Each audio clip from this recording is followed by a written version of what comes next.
मैं मुबारकबाद देता हूं मुखिया साहब किधर गए हैं। वाकई कोई बाहर से आने वाला आदमी ये नहीं कह सकता है कि ये जलसा शख्स वाहिद लेकर आया। क्या लामजाइज साहब, इतना अच्छा इंतजाम, इतना अच्छा इंतजाम। और जो नेता बन जाता है अक्सर उसको जलसा जुलूस मस्जिद मदरसा से इंटरेस्ट कम हो जाता है, कम हो जाता है। मगर ये कैसा नेता है रे भाई, इस आदमी को मुखिया नहीं, ऐसे लोगों को तो एमएलए होना चाहिए। मैं किसी की चम्मचगिरी नहीं करता हूं, याद रखिएगा, ना किसी की जी हुजूरी करता हूं। मैं जानता हूं कि अल्हम्दुलिल्लाह ताजु शरिया का फैजान है कि मैं साहिबे निसाब हो चुका हूं, इसलिए लॉकडाउन में भी कोई फर्क नहीं पड़ा। ऐसे लोगों को आप आगे बढ़ाइए। ये जमाना हसद करने का नहीं है, कंपटीशन करने का है। अगर मौलाना गुलाम मोहम्मद रजा साहब, मौलाना अकबर साहब, मौलाना अब्दुल रहमान जामी साहब लड़कियों का मदरसा चला रहे हैं तो आप हसद मत कीजिए, आप कंपटीशन कीजिए कि अगर मौलाना अब्दुल रहमान, मौलाना गुलाम मोहम्मद रजा चला सकते हैं तो हम क्यों नहीं चला सकते। अगर किसी का बेटा डॉक्टर बन गया तो आप उस सोच में अपने आप को शुगर पेशेंट नहीं बना लीजिए कि कैसे डॉक्टर बना, कैसे डॉक्टर बना। दिन भर सोचिएगा तो 700-800 शुगर हो जाएगा। और ये शुगर नहीं है, ये शुगर है। हाँ भाई, जो झेल रहा है वो जान रहा है कि शुगर, ये शुगर कितना परेशान किए हुआ है। तो आप हसद मत कीजिए, आप कंपटीशन कीजिए, कंपटीशन कि अगर फला का बेटा डॉक्टर बन सकता है तो अपने बेटे से कहिए कि बेटा तुम क्यों नहीं डॉक्टर बन सकते। और जो आगे बढ़े अल्लाह के वास्ते उसके पांव को पकड़ के खींचने की कोशिश मत कीजिए। अब वक्त जो है ये नफरत बांटने का नहीं है, ये आपस में मोहब्बत बांटने का है। अगर मान लीजिए ये मुखिया साहब आगे बढ़ रहे हैं तो आप इनका साथ दीजिए, इनकी तरक्की होगी गोया आपकी तरक्की होगी। कोई मामला फंसेगा, कोई मसला फंसेगा तो ये काम आएंगे। अब नफरत मत बांटिए। पूरी दुनिया आज कोरोना से परेशान है कि नहीं है? देखिए इस जलसा में सोएंगे तो कोरोना नहीं आएगा तो क्या आएगा? बुलाए कोरोना को, ऐसी कोरोना नहीं आया है, ऐसी ही नहीं आया। अमेरिका बहुत चिल्ला रहा था कि हम सुपर पावर हैं, कोरोना का रुको बेटा आ रहे हैं, हम सुपर पावर है। जैसे कोरोना आया का सुपर पावर का पता नहीं कौन है। अमेरिका में पाबंदी थी लड़कियों के हिजाब लगाने की, नहीं लगा सकते हैं। बाज़ाब्ता कानून पास हुआ कि मुस्लिम लड़कियां हिजाब नहीं लगा सकती। कोरोना ने कहा हिजाब पे पाबंदी है, आते हैं। कोरोना आया तो लेडीज क्या, लेडीज को भी लगाना पड़ा। आप हंस के मत डालिए, लड़कियों पर पाबंदी थी। कोरोना आया तो खुदे सब लगा रहा था। और ये कमबख्ती का मारा चीज भारत में जो भी भेजा डुप्लीकेट भेजा, मोबाइल भेजा डुप्लीकेट भेजा, बल्ब भेजा डुप्लीकेट भेजा, कंप्यूटर भेजा डुप्लीकेट भेजा, लैपटॉप भेजा डुप्लीकेट भेजा। ये हरामखोर चाइना भारत में ओरिजिनल कोरोना ही भेज दिया। जब सब डुप्लीकेट भेज रहा था तो कोरोना भी डुप्लीकेट भेज देता था। मगर एक कोरोना ने पूरी दुनिया को बता दिया कि याद रखना, दुनिया में अल्लाह के अलावा कोई सुपर पावर नहीं है। अगर सुपर पावर कोई है तो उस जात का नाम है परवरदिगार आलम। मैं अपने उलमा से भी कहूंगा, हाथ जोड़कर कहेंगे, इस्लाम में हाथ जोड़ना गुनाह है, मगर हाथ जोड़कर आपसे एक बात कहेंगे, अगर आपको मेरी बात बुरी लगे तो माफ कर दीजिएगा, नहीं भी माफ कीजिएगा तो मेरा कर क्या लीजिएगा। आपके मस्जिद के इमाम तो है नहीं कि जब जाइएगा लॉकडाउन में भगा दीजिएगा। बहुत जुल्म हुआ है बास जगहों पर, बहुत जुल्म हुआ है, बहुत जुल्म हुआ है। लॉकडाउन है, इमाम साहब चले जाइए। बोलिए ऐसा हुआ कि नहीं हुआ? इमाम साहब चले जाइए। लॉकडाउन है, इमाम साहब आधी तनख्वाह देंगे। लॉकडाउन है, इमाम साहब चले जाइए। गलती आपकी नहीं है, ये गलती मेरी बिरादरी के लोगों की है। एक जगह खाली होती है, 10 लोग मरने के लिए चले जाते हैं। आप अपनी इज्जत देखिए मौलाना जहांगीर साहब, आपका धान हो रहा है तब तो आप मुस्कुरा रहे हैं, नहीं होता तब ना आपको पता चलता कि लॉकडाउन क्या है। वो सुन ले और कह रहे जी जी जी जी, इनको क्या टेंशन है मोहतमी में। मैं हज करने के लिए गया था तो एक शख्स को जाहिद भाई मैंने देखा कि मुजदलफा में एकदम फूट फूट कर रो रहा है। मैंने कहा अरफात में भी था, ये हमरे साथ नहीं रोया। जब रो के फारिग हुआ मैंने कहा कि आप अरफात में कम रोए, मुजदलफा में ज्यादा रो रहे। कहा हम मदरसे के मुहतमिम हैं। मैंने कहा मतलब? कहा आपको इतना भी नहीं पता कि अरफात में हुकूकुल्लाह माफ होता है, मुजदलफा में हुकूकुल इबाद माफ किया जाता है, इसलिए यहाँ ज्यादा रो रहे थे। तो आप अपने अंदर आप चेंजिंग लाइए, आप चेंजिंग लाइए और ये आज के बाद तय कीजिए कि मदरसा से फारिग होने के बाद कोई जरूरी नहीं कि हम इमामत करेंगे, कोई जरूरी नहीं कि मदरसा से फारिग होने के बाद हम मदरसा में पढ़ाएंगे। आप दर्जी का काम सीखिए, आप मोबाइल बनाना सीखिए, आप घड़ी बनाने सीखिए, ताकि लोग समझे कि किसी भी मस्जिद का इमाम इमाम होता है, किसी के बाप का गुलाम नहीं। आपको सोच और फिक्र बदलनी होगी, मगर आप इतने बेवकूफ हैं। देखिए आया आया मेरा दुलरवा आया, दिलबर दिलबर, शाही शाही, क्या कहना है। माशाल्लाह माशाल्लाह, अल्लाह ताला 1 साल सलामत रखे, है ना। या अल्लाह फिर मुलाकात होगी तो 1 साल की दुआ देंगे हम, आज ही क्यों दे देंगे। तो संजीदा होइए, संजीदा होकर कुछ बातें आप समाप्त कीजिए। इमाम साहब लोग को भी कहेंगे आप होशियार हो जाइए। आप लोग भी बेवकूफ हैं। कहीं मिलाद शरीफ में जाइए, सिरनी ला के दिया, फातिहा के बाद पहला शकरपाला उठा के देगा कि इमाम साहब लीजिए खाइए। अरे इमाम साहब लोग भी गपा गप 8-10 ठो मार देते हैं। काहे आप लोग खाते हैं? अगर आपको दे तो पहले कहिए कि अपना बेटा को खिलाओ। ट्राई मारेगा, आप ही पर मारेगा। हमको कोई मिलाद शरीफ में पहले देता है कि खाइए, हम बोले बेवकूफ समझे हो, तुम पहले खाओ। ट्राई भी करेगा इमाम साहब पर, तनख्वाह भी कम देगा इमाम साहब को। मत दो इमाम लोगों को टेंशन, वरना तुम्हारा नुकसान होगा। ये मैं बता रहा हूँ, तुम्हारा नुकसान होगा।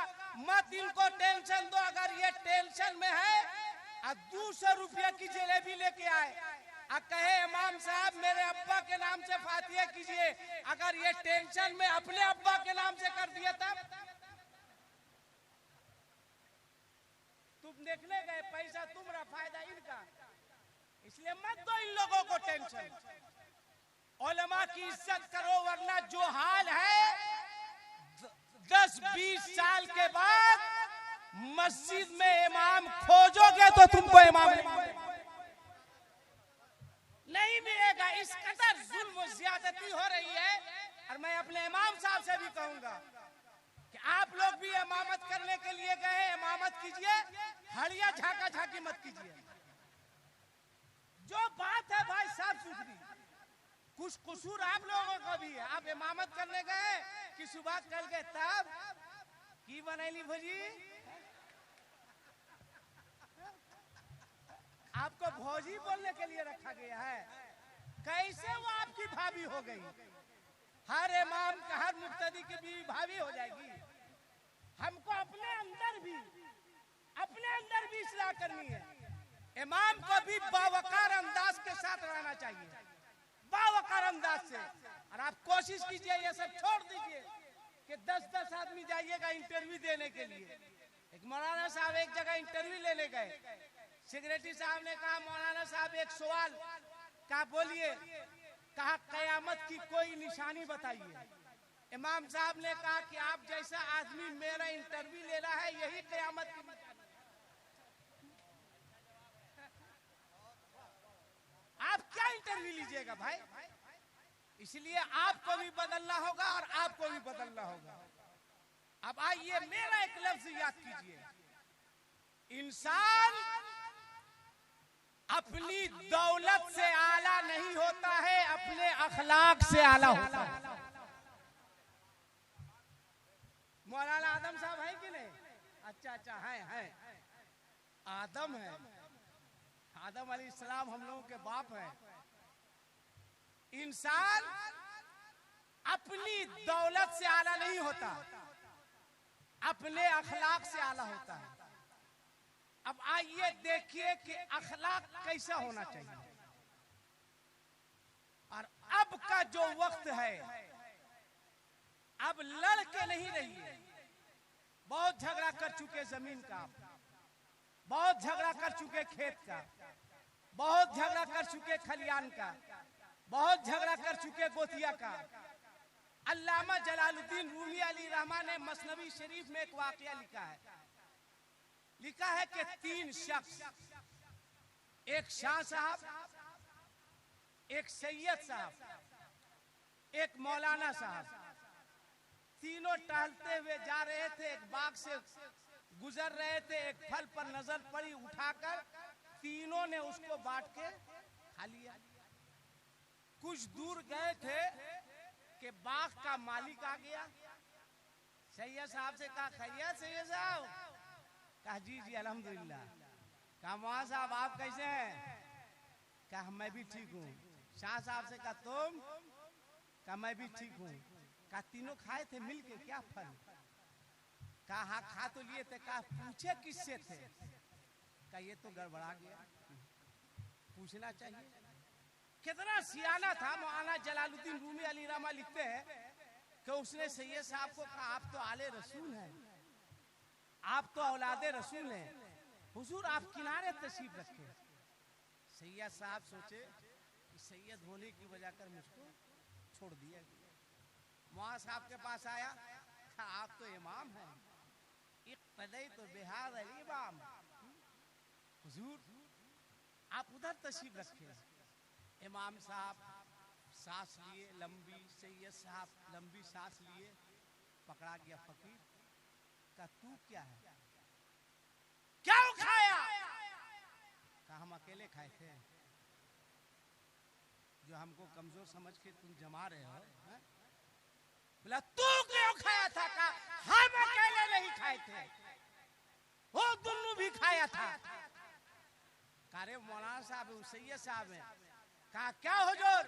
सैयद साहब ने कहा कि हाँ अपना सलट लीजिए, क्या मामला है? उसने फकीर को मारा और मौलाना साहब और सैयद साहब बैठ करके मुतमईन थे कि बेटा फकीर फंसा। मार उन लिया। उसके बाद का मौलाना साहब तशरीफ लाएंगे आप? कहा किस लिए? कहा पहले तशरीफ तो लाए है ना। कहा वो तो तशरीफ ले ही गया था ना। कहा कि नहीं आप आए। मौलाना साहब आए। सैयद साहब ने कहा फंसा मौलाना। कहा तब हुजूर बगैर इजाजत के किसी का सामान खाना कैसा है? कहा अरे वो सब छोड़ो, हो गया तो अब क्या करोगे है ना, वो तो हो गया, उधर तो हो गया है ना। कहा उधर क्लियर हुआ, इधर तो अभी है। उसके बाद इसने मौलाना साहब को भी सरिया के दिया, एकदम सरपट दिया। सैयद साहब मुस्कुरा रहे थे कि मौलाना का काम हुआ। जब ये मौलाना साहब आगे बढ़ गए, सैयद साहब को बोला, हुजूर आप थोड़ा आएंगे? कहा हम किस लिए आएंगे? कहा उसी लिए जिस काम के लिए 2 लोग फारिग हो चुके हैं। सैयद साहब ने कहा देखो, क्यों नहीं, आप भी आ जाइए। आप खाए थे कि नहीं खाए थे? कहा वो तो हो गया ना। कहा नहीं, अभी बाकी है। सैयद साहब को भी पीटा। अब अल्लामा जलालुद्दीन रूमी ने जो नतीजा निकाला है वो सुनिए, कि जिस वक्त वो माली फकीर को मार रहा था, मौलाना साहब को भी चाहिए, सैयद साहब को भी चाहिए एहतजाज करना कि आपने सिर्फ उसको क्यों मारा। खाए तो हम भी हैं, खाए ये भी है, उसको क्यों मारा? अगर ये तीनों मिलके एक साथ एहतजाज करते तो हो सकता है जो बाग का मालिक था उसको रहम आ जाता और तीनों मार से बच जाते। तो आज वही हो रहा है, आज वही हो रहा है। अगर तुम पर कोई उंगली उठाए तो तुम तमाशा भी बनकर तमाशा मत देखना, तुम खामोश मत रहना, इसलिए कि आज तुम्हारी बारी है तो हो सकता है कल हमारी बारी भी हो। इसलिए लोगों, अब भारत में नफरत बांटने का वक्त नहीं है, बल्कि आपस में मोहब्बत बांटने का वक्त है। और आज मैं कहूंगा, सुनो, जो नौजवान लड़के हैं, हमारे मुखिया साहब है ना, जन्नती आदमी है। अरे जो आशिक़े रसूल होगा वही ना जन्नत में जाएगा। सुनो, मैं अपने नौजवान से कहूंगा, जो नौजवान बच्चे स्कूल में पढ़ते हैं, कॉलेज में पढ़ते हैं, अब कोशिश ये की जा रही है कि आपस में एक दूसरे से दूर कर दिया। दूर करने का वक्त नहीं। अगर तुम्हारा दोस्त कोई हिंदू हो, कोई सिख हो, कोई ईसाई हो, अगर वो तुम्हारे पास आए तो उसको प्यार दो, उसको प्यार दो, मोहब्बत दो, और उसको कहो कि मेरे करीब आओ, हम तुमको बताते हैं कि मजहब इस्लाम क्या है, हम तुमको बताते हैं हमारा इस्लाम क्या है। हिंदू दोस्तों को, सिख हो, ईसाई हो, करीब करो, अपने करीब बैठाओ और उसको कहो दोस्त, मुसलमान दहशतगर्द नहीं है, दोस्त इस्लाम दहशतगर्दी का मजहब नहीं है, दोस्त कुरान दहशतगर्दी की किताब नहीं है। तुम मेरे करीब आओ, तुम करीब बैठाओ, इसलिए कि इंसान दौलत से आला नहीं होता है, इंसान अपने अखलाक से आला होता है। आओ देखो अखलाक क्या है। बीच में रुककर 2 दुकान है, इस्लाम कैसे फैला? 2 दुकान है, एक सहाबी की दुकान है, एक यहूदी की दुकान है। शाम का वक्त होता है, एक यहूदी आता है, किसकी दुकान पर? एक सहाबी की दुकान पर, और कहता है कि फला फला फला सामान दिया जाए। साहबी रसूल ने कहा कि देखो वो दुकान देख रहे हो? कहाँ देख रहे हैं? कहा वहां चले जाओ। कहा क्यों? मैं यहूदी हूँ इसलिए आप यहूदी की दुकान पर भेज रहे हैं? हमने आपकी नबी की गुलामी का पट्टा अपनी गर्दन में नहीं डाला इसलिए आप वहां भेज रहे हैं? हम आपके नबी का कलमा नहीं पढ़ते हैं इसलिए आप वहां भेज रहे हैं? मैं यहूदी हूँ इसलिए आप सामान नहीं देना चाह रहे, यहूदी की दुकान पर भेज रहे? आपने फरमाया नहीं, ऐसा नहीं। कहा भेज क्यों रहे हैं? कहा हमारे मजहब को समझो, हमारा मजहब इतना अजीम मजहब है कि जिस मजहब का कहना है कि खुद बाद में खाना और पड़ोसी को पहले खिलाया करना। मेरी दुकानदारी अच्छी भी, उसकी अच्छी नहीं भी है, जाओ, ताकि रात को वो जब घर जाए तो कुछ पैसा लेकर घर जाए, उसके घर में भी चूल्हे जले, उसके बच्चे भी खाए। यहूदी चला गया। थोड़ी देर के बाद फिर साहबी की दुकान पर आया, एकदम संजीदा होकर के, बस 10-20 मिनट मेरी गुफ्तगू सुनो। फिर साहबी की दुकान पर आया, साहबी ने कहा मैंने वहां भेजा था, तू यहाँ क्यों आया? उसने कहा माफ कीजिएगा। कहा क्या मतलब? कहा माफ कीजिएगा, सामान वहां से लेकर जाऊंगा और ईमान यहाँ से लेके जाऊंगा। साहबी ने पूछा था कि तू क्या समझा, तेरे समझ में क्या आया? तब उसने कहा था कि हमें कहने दीजिए कि जिस मजहब का साहबी इतना अच्छा है उसका नबी कितना अच्छा होगा, उसका दीन कितना अच्छा होगा, उसका इस्लाम कितना अच्छा होगा।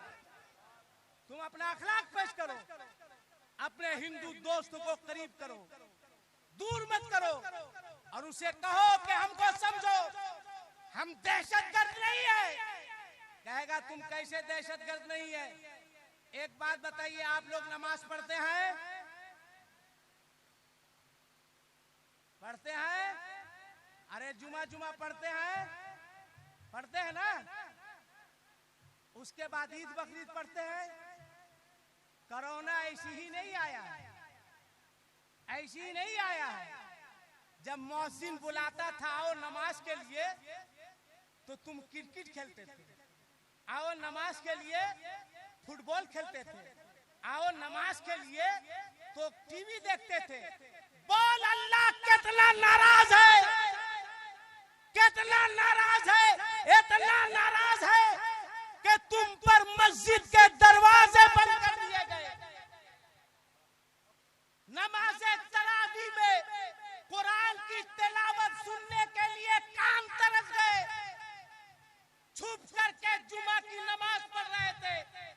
अल्लाह इतना नाराज है कि एकदम फजर के फौरन बाद ईद की नमाज। अब मसला पूछता था, बोलो ईद की नमाज क्या होगा? बोले वही होगा जो मंजूर खुदा होगा। कहा कि ईद की नमाज का टेंशन है। हम बोले 8-5 वक्त की नमाज का टेंशन तुम्हारे अब्बा को है। कितना नाराज है अल्लाह, हंसो मत। ये कोरोना क्या है? कुरान से पूछो। कुरान इरशाद फरमाता है वलनुज़ीक़न्नहुम मिनल अज़ाबिल अदना दूनल अज़ाबिल अकबर लअल्लहुम यरजिऊन। कि हम बड़े अज़ाब को भेजने से पहले छोटा छोटा अज़ाब भेजते हैं। ये छोटा अज़ाब है। बोल, शादी के मौके से लड़की के बाप को मस्जिद के दरवाजे पर भिखमंगों के तरह मांगने के लिए बैठने पर मजबूर करने वाले बोल, बोल अल्लाह कितना नाराज है। शादी के मौके से लड़की के बाप को जमीन बेचने पर मजबूर करने वालों बेहया बेशर्मो, बोल अल्लाह कितना नाराज है। ऐसे ही कोरोना नहीं आया है, लड़की के बाप को सूद पर पैसा लेने पे मजबूर करने वालों बेशर्मो, ऐसी ही कोरोना नहीं आया है। खुदा की कसम रोना आता है, रोना। इसी झारखंड की बात है। एक बात बताओ, इतना बड़ा मजमा है, इतने सारे लोग हैं, आज हमारे इलाके से हमारी बेटियां, हमारी बच्चियां सिर्फ मांग की वजह कर बोलो मुरादाबाद ब्याह करके जा रही है या नहीं जा रही है? बोलो भाई, जा रही है कि नहीं जा रही है? रामपुर जा रही है कि नहीं जा रही है? बरेली जा रही है कि नहीं जा रही है? क्यों हमारी बेटियां जा रही है? क्यों हमारी बहनें जा रही है? क्या इस इलाके के जितने लड़के हैं वो सब हिजड़े हो चुके हैं या नामर्द हो चुके हैं? क्या इस इलाके में हिजड़ों की जमात है या नामर्दों की जमात है? अगर हिजड़े नामर्द नहीं है तो हमारी बेटियां मुरादाबाद जाने पर मजबूर क्यों है? हमारी बच्चियां जाने पर मजबूर क्यों है? एहसास करो, शर्म करो। बहुत नारे लगा चुके, बहुत हुआ अल्लाह हंगामा कर चुके। बंद करो ये ड्रामा। अब नारा सिर्फ मत लगाओ, बल्कि अमल के मैदान में आओ। खून के आंसू आ जाएंगे। सुनो एक वाकया, आंख से रोना आएगा, कसम खुदा की आंख से खून के आंसू निकलेंगे। इसी झारखंड की बात है। शहर का नाम मैं नहीं बताऊंगा। मैं एक जलसे में गया, बस से उतरा, एक रिक्शे पर बैठ गया। रिक्शा वाला बूढ़ा था, जब चढ़ाव पे चढ़ाता तो मैं उतर जाता। मैंने उससे पूछा, आपका नाम क्या है? वो मुसलमान था। मैंने कहा, चाचा इस उम्र में आप इतनी मेहनत क्यों कर रहे हैं? आप रिक्शा क्यों चला रहे हैं? एकदम आज मैं बहुत संजीदा होकर के आपसे बात कर रहा हूँ, वरना मैं चाहूँ तो आपको 5 मिनट में इधर से उधर कर सकता हूँ, मगर आज संजीदा रहो, संजीदगी के बात सुनो। समझ में आए तो हमको बुलाना, नहीं समझ में आए तो मत बुलाना। इसलिए कि हम जानते हैं कि रिस्क का मालिक दुनियादार नहीं है, मेरा परवरदिगार है। वो रज़्ज़ाक है, वो रिस्क देगा। लॉकडाउन में कोई भूखा नहीं मरा, कोई भूखा नहीं मिला। अल्लाह ने अपने बंदों के रिस्क का इंतजाम फरमा दिया, चाहे जिसके जरिए। मैंने कहा क्यों इतनी मेहनत करते हैं? कहा मौलाना साहब रहने दीजिए। ए लड़का, रख मोबाइल। तुम ही जैसे नामर्दों ने माहौल खराब किया है। मैं पैगाम दे रहा हूँ, ये नामर्द के तरह मोबाइल चढ़ा रहा है। शादी होगी तो कहेगा कि हमको होंडा चाहिए, जैसे लगता है कि इसका बाप कमा के रख दिया है। थोड़ा गौर से। मैंने कहा रहने दीजिए। मैंने कहा बताना होगा। कहा मौलाना साहब मेरे जख्म पर मरहम मत रखिए। मैंने कहा मैं कौम का एक जिम्मेदार आदमी हूँ, बताइए तो सही। उसने कहा मेरी 4 बेटियां हैं। कितनी बेटियां? जोर से बोलो। 4 बेटियां हैं। दिन भर रिक्शा चलाता हूँ, रात में घर जाता हूँ, खा के सोना चाहता हूँ, नींद नहीं आती, थकावट के बावजूद सो नहीं पाता हूँ। मैंने कहा क्यों नहीं सोते हो? कहा रोता हूँ मौलाना साहब रात में कि मेरी 4 बच्चियां हैं, इन बच्चियों के हाथ कैसे पीले होंगे? हमारी ये बेटियां कब सुहागन बनेगी? कब हमारे घर में शादी के तराने गाए जाएंगे? कब हमारी बच्चियों की डोली उठेगी? सुबह होती है, बच्चियों को देखता हूँ, निकल जाता हूँ, रोता हूँ। कहा सुनिए। मैंने कहा सुनाइए। कहा एक रात मैं घर गया, मोहल्ले के लड़कों ने कहा कि चचा आपकी एक बेटी का इंतजाम हो गया। मैंने कहा कहा रामपुर से लड़का आया है, बगैर डिमांड के, बगैर लेन देन के। कहा मैं गरीब आदमी था, सुबह हुई मैं बाजार गया, बाजार से जोड़े लेकर आया, मेरी बेटी का निकाह हुआ। मेरी बेटी जा रही थी, उसकी दूसरी बहनें रो रही थी। मैंने सबके आंसू पोंछे कि बेटी आज एक बेटी सुहागन बनी है, कल तू भी सुहागन बनेगी, कल तू भी दुल्हन बनेगी, कल तेरी भी डोली उठाई जाएगी। मैंने अपनी बेटी को ट्रेन में बैठाया, बेटी रो रही थी, अब्बा जान आपसे बहुत दूर जा रही हूँ। मैंने कहा बेटी अल्लाह अपने हिफ्ज़ अमान में रखे, अल्लाह सदा सुखी रखे। वो भी रो रही थी, मैं भी रो रहा था। ट्रेन चल रही थी, लग रहा था ट्रेन पटरी पर नहीं चल रही है, बल्कि एक बाप के कलेजे पर चल रही है। बेटी को रोते हुए मैंने रुखसत किया था। 1 महीने नहीं गुजरे होंगे मौलाना साहब, एक रात ताखीर से मैं घर आया।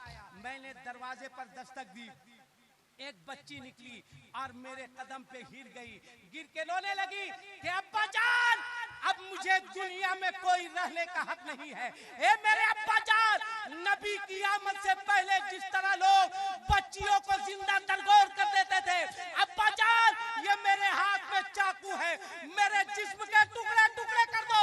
अब्बा जान मुझे जिंदा दरगोर कर दो। अब्बा जान मैं तेरे बूढ़े कांधे पर बोझ नहीं बन सकती। ए अब्बा जान मुझे जिंदा दफना दिया जाए। बच्ची रो रही थी। मैंने कहा बेटा रोने की जरूरत नहीं है, तेरा बूढ़ा बाप जिंदा है, इस बूढ़े के बाजू में ताकत है, तू भी सुहागन बनेगी, तू भी दुल्हन बनेगी, मगर वो पैर पकड़ी हुई है। ए अब्बा जहां, मुझे दुनिया में रहने का हक नहीं है, मुझे जिंदा दरगोर कर दिया जाए, मुझे जिंदा दफन कर दिया जाए। उसका कहना है कि मैं उठने के बाद जब अपनी बच्ची को उठाया है और उस बच्ची के चेहरे पर मेरी नजर पड़ी है, मेरा वजूद थरथरा गया, मेरा पूरा जिस्म कांपने लगा। मैंने हाथ उठाकर दुआ की, ए मौला मैं कमजोर नातवा बंदा हूँ, मौला मुझे सब्र अता फरमा, सब्र हुसैनी अता फरमा, ए मौला मुझे हिम्मत अता फरमा। मैं क्या देखता हूँ कि मेरे सामने मेरे पैर को पकड़कर रोने वाली कोई और बच्ची नहीं थी, मेरी वही बच्ची है जिसे मैंने सुहागन बना के भेजा था, जिसे मैंने दुल्हन बना के भेजा था, जिसे मैंने कहा था अल्लाह सदा सुखी रखे, ससुराल में तू खुश रहो। उसने कहा कि अब्बा जा आपके साथ धोखा हुआ है, ए अब्बा जा मेरी जिंदगी के साथ खिलवाड़ हुआ है। ए जलसे में आने वाले नौजवान मेरी बात को गौर से सुनना। मैंने पूछा बेटी तेरे साथ क्या हुआ है? कहा गलत आदमी के साथ मेरा निकाह पढ़ा दिया गया है, वो इधर वाला नहीं है, वो इधर वाला है, उसकी जात अलग है, उसकी बिरादरी अलग है, उसका मजहब अलग है, उसका इस्लाम अलग है। ए अब्बा जा मैं किसी तरह चंदा करके मजबूर होकर वापिस अपने घर तक आई हूँ, अब्बा जान मुझे जिंदा दरगोर कर दो। मैं तुमसे पूछना चाहता हूँ, ए नारा लगाने वालों बताओ ऐसी कितनी बच्चियां होगी जो रात में सोती नहीं होगी, ऐसी कितनी बच्चियां होगी जिसका बाप रात में सोता नहीं होगा। बोल इतना बड़ा मजमा है, ए नारा लगाने वालों अगर कयामत के मैदान में ये गरीब बच्चियां अपने आका की बारगाह में पहुंचकर अर्ज करेगी या रसूल अल्लाह व मा अरसलनाका इल्ला रहमतल लिल आलमीन, अल्लाह ने आपको सारी कायनात के लिए रहमत बनाकर भेजा था मेरे मुस्तफा, हम गरीब बच्चियों का कसूर क्या था कि मेरे हाथ पीले ना हो सके, हम गरीब बच्चियों का कसूर क्या था हम सुहागन ना बन सके, हम गरीब बच्चियों का कसूर क्या था हमारे घर शादी के तराने लाए गाए जा सके। ए मुस्तफा, ए मेरे आका, ये नारा लगाने वाले हैं, ये जलसे में आने वाले हैं, ये या हुसैन कहने वाले हैं, ये जुलूस मोहम्मदी निकालने वाले हैं। ए मेरे मुस्तफा, इन लोगों ने शादियां इतनी महंगी कर दी थी कि मेरे बाप के पास इतनी दौलत नहीं थी कि इन लोगों की कीमत लगा सके, मेरे बाप के पास इतनी जमीन नहीं थी कि जमीन बेचकर मेरा रिश्ता कर सके। बोल मुसलमान, अगर गरीब बच्चियों ने आका की बारगाह में अर्ज कर दिया तो मैदान महशर में कौन सा चेहरा लेकर अपने मुस्तफा के पास जाओगे? कौन सा जवाब दोगे अपने आका को? क्या चेहरा दिखाओगे मुस्तफा को? मैं मुबारकबाद देता हूँ मुखिया साहब को। मुसलमान, आज के इस जलसे में उलमा के कदमों को चूमकर मैं इजाजत देता हूँ, ऐ लोगों मांगो मांगो मांगो मांगो, जितना चाहो उतना मांगो, मगर आज के बाद अगर मांगना होगा तो लड़की के बाप से नहीं मांगना, अजमेर जाकर अपने गरीब नवाब से मांगना, अपने राजा से मांगना, हिंदुस्तान के राजा से मांगना। बोल मैं गलत बोल रहा हूँ या सही? जोर से बोलो, गलत या सही? सही बोल रहा है। तब इतने बड़े मजमे में है कोई ऐसा गैरतमंद नौजवान जो हुसैनी हो, खड़े होकर वादा करे कि मैं कुंवारा हूँ, मैं वादा करता हूँ मेरी शादी होगी तो लड़की के बाप से कोई मुतालबा नहीं करेगा। है कोई एक कुंवारा लड़का इतने बड़े मजमे में? एक लड़का चाहिए। एक खड़ा हो गया, खड़ा हो जा बेटा, खड़ा हो जा। दूसरा भी हुआ, दो हुआ, तीन हुआ।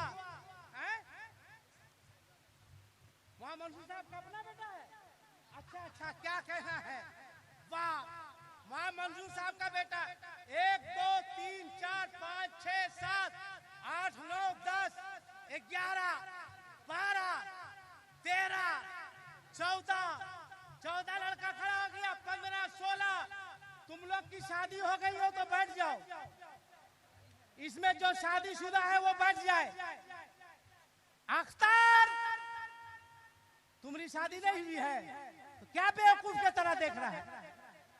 खड़े रहो इतने लड़के। देख लीजिए अल्लामा जाहिद साहब, ये मेरा गिरिडीह है, गिरिडीह।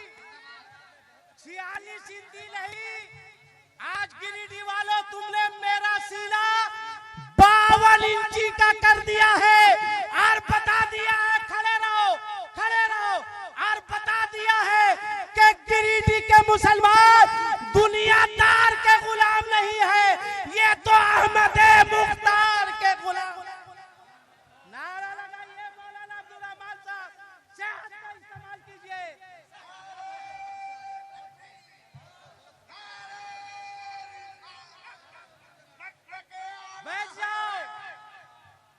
बैठ जाओ। कहा है मुखिया साहब? सब सवाब आपको। क्या ये गलत बोल रहे हैं? सब सवाब आपको, इसलिए कि खर्चा आपने किया, काम गरीब बच्चियों का हो रहा है। खर्चा आपने किया, खुश गरीब बच्चियों का बाप हो रहा है। और मैं कह रहा हूँ सिर्फ बच्चियां नहीं, बच्चियों के बाप भी नहीं। नौजवानों, तुम्हारे इस काम से अल्लाह भी खुश हो रहा है, रसूलुल्लाह भी खुश हो रहा है। आज तुमने साबित कर दिया। तकबीर, नारे रिसालत, हज़रत अल्लामा आसिफ इकबाल साहब क़िबला, नारे तकबीर। चपादहा का सदर, वही तो सोच रहे थे कि चपादहा वाला कहाँ इंतकाल कर गया है। एक देखिए आफ्ताब, मगर सुनो, क्या कहना है। सुभान अल्लाह, सुभान अल्लाह। बस बहुत अच्छे, मुझको अपना वक्त भी मालूम है और अपनी औकात भी मालूम है। वक्त देख चुका हूँ, बस अपनी औकात में आने वाला हूँ। ठीक है? वैसे एक शेर दिलवर साहब आगे इजाजत दीजिए, तब आप बहुत टेंशन ले लेते हम पढ़ते हैं तो। ये कहते हैं कि आप तरन्नुम से पढ़ते तो ऐसा लगता है कि मेरे कान में कोई जो है लोहा पिघला के डाल रहा है। एक बार तब मेरी अहलिया जो है मेरे बेटे को कही कि बेटा तुम तकरीर क्या करता है, दिलबर अंकल के तरह नाच क्या नहीं पड़ता है। तो मेरा बेटा कहा अम्मी कोशिश तो करते हैं मगर क्या करे, आवाज अब्बू की तरह है, इसलिए हौसला मेरा टूट जाता है। बहुत मानता है मेरा बेटा को दिलबर, और मेरा बेटा भी एक के तो जानता है दिलबर अंकल रे नहीं रे लगा के बोलता है, दोनों में ठीक चल रहा है ना। हाँ लतीफा नहीं है, पूछिए। मेरा बेटा को ये अपने अल्टो में बैठा के ले जा रहे थे, पीछे था मेरा बेटा, हम आगे में थे। देखे हम पानी कहाँ से गिरा। हम बोले पानी कहाँ से गिरा बेटा? का दिलबर अंकल में बाथरूम थोड़ी है। हम बोले मतलब का बाथरूम नजर नहीं आती, अपना काम कर दिए हैं। मैंने कहा ठीक है, पूछिए ही बैठा हुआ है। टाटा से ठठारा बेटो, ठठारा डाली लियो, बढ़िया गाली रहता तो उसमें बाथरूम रहता है। हाँ, एक शेर शाहनवाज हसन साहब बहुत अच्छे शायर हैं। अभी मुजाहिद साहब झुमा रहे थे। और कहाँ है सनाउल्लाह? क्या कहना है, इसका जुब्बा लग रहा है कि निकाह पढ़ा करके आ रहा है। ये है क्या खूबसूरत जुब्बा है, माशाअल्लाह, है ना। अल्लाह सलामत रखे। अताउल्लाह साहब, सनाउल्लाह साहब, हमारे उलमा को भी सलामत रखे। एक शेर पढ़ने जा रहे हैं, जितने मर्द हैं हाथ उठा के कहें या रसूल अल्लाह। या रसूल अल्लाह। इतना अच्छा लग रहा परवरदिगार, जिन लोगों ने अपने दोनों हाथों को उठा के तेरे महबूब के नाम का नारा लगाया है, मौला उन तमाम लोगों को रोज़े रसूल की जियारत नसीब फरमा। आमीन आमीन आमीन। इतना बढ़िया जुब्बा पहना, 20 रुपया देगा, रखो, ले ले ले, हैं? देना है तो इतना बड़ा मौलाना को 20 रुपया देगा। अच्छा अच्छा, बहुत अच्छा, ये इनकी मोहब्बत है ना। वैसे पैसे की कोई जरूरत नहीं है, इसलिए कि आपका 20 रुपया इतना महंगा पड़ेगा हमको कि कहीं कह दिए कि ये शेर इनकी जालिम से तो 100 रुपया देना होगा। और याद रखिए, हमको सरायत देखिए मेरे छक्कन चचा, आहा क्या कहना है, माशाल्लाह माशाल्लाह। हमको नोट दीजिएगा तो सही नोट दीजिएगा, वरना एक जगह 200 का लगभग 10 का नोट सड़ा हुआ फटा हुआ दे दिया था। पेट्रोल पंप में भी नहीं चल रहा था तो हम परेशान थे। किए क्या सुनी है, एक जलसे में गए, स्टेज पे बैठे, एक शायर साहब पढ़ रहे थे, कहा हजरत की तरफ से ये शेर, जितना नोट था सब मुझे दे दिया।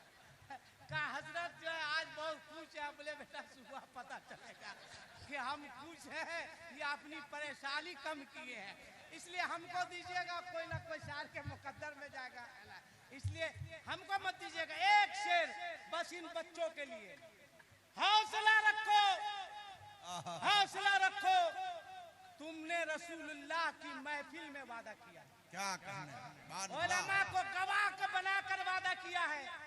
कसम खुदा की खाकर मैं कह रहा हूँ, मिंबरे रसूल से अल्लाह बहुत बरकतें अता फरमाएगा।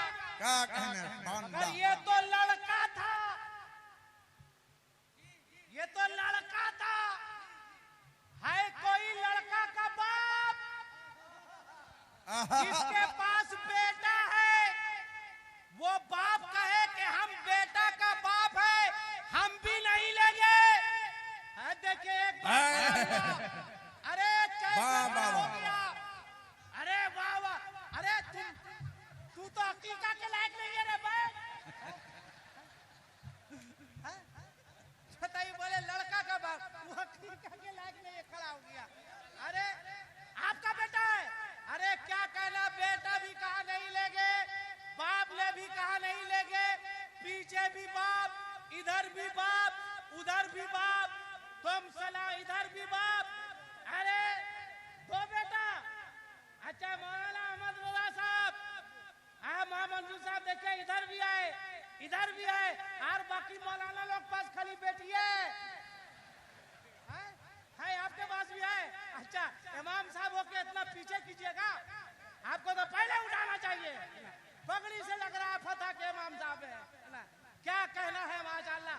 अख्तर किधर गया? हाँ देखिए, ठीक है, तुम्हारे पास बेटा है कि नहीं? तो हाथ उठाया, दम पीछे है, मेरा बहुत दुलर हुआ है, ऐसे किया कि 2 लाख लेंगे, ले ले, वो बोला 2 है ना, अच्छा हमसे ऐसे करके बोला 2 लाख लेंगे, है ना, नहीं बोला 2 नहीं लेंगे। मुखिया साहब पास भी बेटा नहीं होगा, है तो क्या इरादा है? हाथ उठाइए आप भी। हाँ, क्या कहना है, क्या कहने, माशाल्लाह माशाल्लाह। मुखिया साहब का कौन है? बेटा है, बड़ा बेटा, छोटा बेटा? अच्छा माशाल्लाह।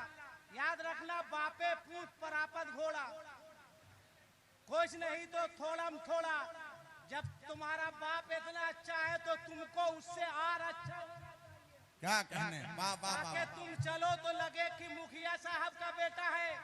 और इसको मुखिया मत रखिए आप लोग, हटाइए मुखिया से, हाँ एमएलए बनाइए। पहले इस बार एक मर्तबा बना लीजिए, इसलिए कि एमएलए में अभी टाइम है, अभी एक बार बना लीजिए। बहुत अच्छा आदमी लगता, पेशानी चूम ले। एक शेर अगर कोई कहे कि मांगो मांगो, कहो किससे मांगो? कहा लड़की के बाप से। कहा क्या इसकी औकात है, क्या इसकी औकात है? कहा इसकी औकात नहीं है। कहा नहीं। कहा मांगो मुखिया से। कहा क्या देगा मुखिया? कहा मांगो एमएलए से, कहा एमएलए देगा, कब पार्टी बदल देगा कहना मुश्किल है। कहा मांगो एमपी से, कहा एमपी देगा, बोले नहीं। आओ मौलाना अहमद रजा साहब, कहेंगे मौलाना अहमद रजा साहब आखिर किससे मांगेंगे? तो मौलाना आदम साहब आला हजरत की जबान में कहेंगे सुनो, किससे मांगोगे मैं बता रहा हूं कि कौन देता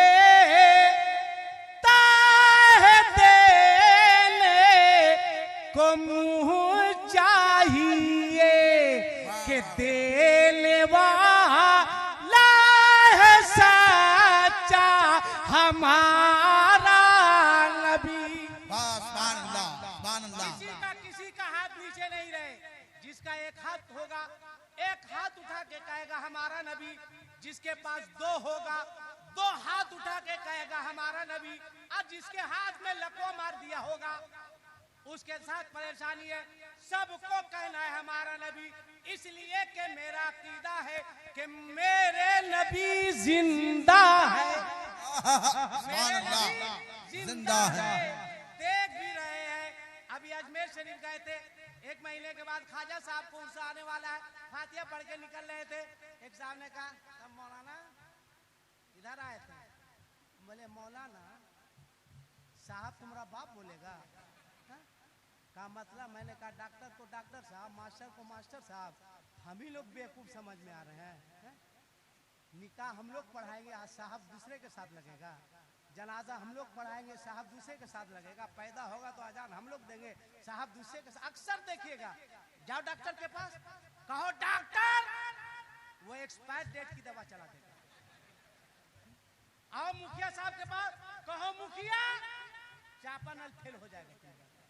तो हम लोग बेवकूफ हैं, दूर से कहेगा तब मौलाना कहाँ जा रही? साहब लगाने में शर्म आती है, क्यों नहीं लगाता साहब? मैंने कहा साहब लगाओ, इसलिए जोर से बोले ताकि कोई बड़ा मसला हमसे नहीं पूछे। हाँ, ये सब भी रखना चाहिए, याद रखिएगा, है ना, दिमाग से काम लेना चाहिए, वरना कभी भी फंस जाइएगा, है ना। कहा मौलाना साहब, हम बोले बोलो, कहा यहाँ से मिलता है। हम बोले कहाँ से? क्या ख्वाजा साहब से? कहा हमको तो कभी नहीं मिला। हम बोले हमको तो बराबर मिला है। कहा हमको नहीं मिला। हम बोले तुम इंडियन हो कि बाहर के हो? कहा हम हिंदुस्तानी। हम बोले बेवकूफ, हमारे भारत में बगैर राशन कार्ड के किरासन तेल नहीं मिलता है, तो ख्वाजा साहब से लेने के लिए क्या करना होगा? मैंने कहा पहले तुमको बरेली जाना होगा, पहले बरेली जाना होगा और मसलके आला हजरत का राशन कार्ड बनवाना होगा, उस पे ताजु शरिया की मोहर लगानी होगी, फिर अजमेर आओ, जितना मांगोगे गरीब नवाज तुम्हें उतना आता। लेने का ढंग होना चाहिए, पूरा मजमा हाथ उठाकर बोलना है हमारा नबी। बोलो देने वाला है सच्चा हमारा नबी। हाय हाय शाहनवाज साहब, इसको उड़ीसा समझे, जहाँ 5 आदमी नहीं उठाता है। ये मेरा गिरिडीह है, जब हमारी आवाज पे उठा दे रहा है तो आप दिन भर पढ़ते तो ऐसा लगता है कि आप लोगों के गले में बुलबुल ने अपना घोंसला बना रखा है। एक मर्तबा आप लोग बोल के बताइए हमारा नबी। बोलो देने वाला है सच्चा हमारा नबी। अगर हिम्मत है आप दोनों में तो मेरे तरह पढ़